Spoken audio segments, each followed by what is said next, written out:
भारत सरकार की तरफ से जो है इमिग्रेशन बिल पेश कर दिया गया है। यानी कि इमिग्रेशन बिल जो भी अवैध रूप से भारत जो विदेशी रहते हैं भारत में उनके लिए ये बिल पेश किया गया है और काफ़ी कठोर कानून बनाए जाने की संभावना है। बिल जो है अभी डिबेट में है और जिस डिबेट के दौरान जो है अमित शाह जी के द्वारा बहुत ही जो है हॉट डिबेट हुआ है। उन्होंने कह दिया है स्पष्ट रूप में कि भारत कोई धर्मशाला नहीं है। तो देखते हैं हम लोग आगे क्या है इस बिल में। इस बिल का जो पूरा नाम है वो है इमिग्रेशन एंड फॉरेनर बिल 2025, यानी कि आव्रजन और विदेशी नागरिक बिल।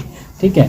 और जो गृह मंत्री हैं उन्होंने जो है प्रस्तावित किया है कि जो विदेश से लोग आते हैं, जो अर्थव्यवस्था में, व्यापार में, इस सब में, स्वास्थ्य में, शिक्षा में जो बढ़ावा दे सकते हैं उनका स्वागत है भारत में।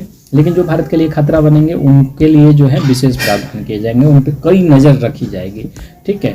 यानी उन्होंने कहा कि जो भी विदेश से आते हैं, जैसे कि हमारे पास सबसे जो प्रॉब्लमेटिक सिचुएशन है वो है बांग्लादेश का, रोहिंग्या वगैरह का। ठीक है। म्यांमार से लोग आ जाते हैं, बांग्लादेश से आ जाते हैं, पाकिस्तान से घुसपैठ के घुस जाते हैं।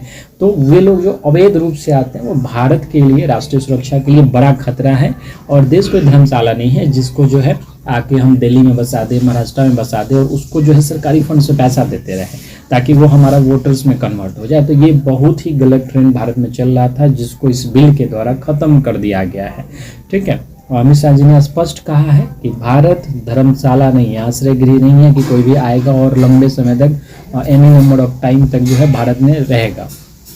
इसके साथ ही बिल में कई महत्वपूर्ण मुद्दे जोड़े गए हैं, जैसे कि जो भी भारत में आएंगे उनके लिए प्रॉपर डॉक्यूमेंट होना चाहिए, जैसे पासपोर्ट वगैरह होता है।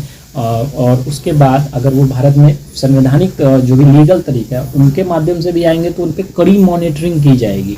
ठीक है। जैसे कि चीन वगैरह में जहाँ की सुरक्षा व्यवस्था मजबूत है वहाँ पे भी सेम सिस्टम अपनाया जाता है उनके अनुसार। ठीक है। इसके अलावा ये बिल जो है जो पुराने कानून है, आप समझ सकते हैं कि द पासपोर्ट एक्ट 1920 में ही जो है चल रहा है, वो अभी तक हम लोग ढो रहे हैं। रजिस्ट्रेशन ऑफ फॉरेनर 1939 का वो ढो रहे हैं। फॉरेनर एक्ट 1946, ये ऐसे ऐसे कानून को हम अभी तक ढो रहे हैं जो अंग्रेजों के समय का है। तो उन सभी कानूनों को ख़त्म करके ये बिल लाया गया है जिसमें सुधार किया जाएगा। ठीक है। इस बिल में कई सारे प्रॉब्लम ये इश्यूज हैं। ठीक है। जैसे इस बिल में जो प्रावधान है वो निजी हॉस्पिटल सेक्शन और भी जो एयरप्लेन्स है उससे संबंधित भी चीज़ें हैं।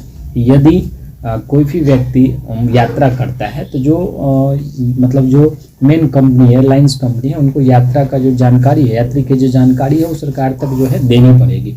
अगर वो ऐसा नहीं करते हैं तो उन पे जो है 5 लाख रुपये तक का जो है जुर्माना लगाया जा सकता है। ठीक है। और जो भी विश्वविद्यालय में या चिकित्सा संस्थाओं में जो लोग आते हैं उनको भी जो है सरकार के साथ सारी जानकारी को साझा करनी ही पड़ेगी। ठीक है। तो ये सारी चीज़ें थी।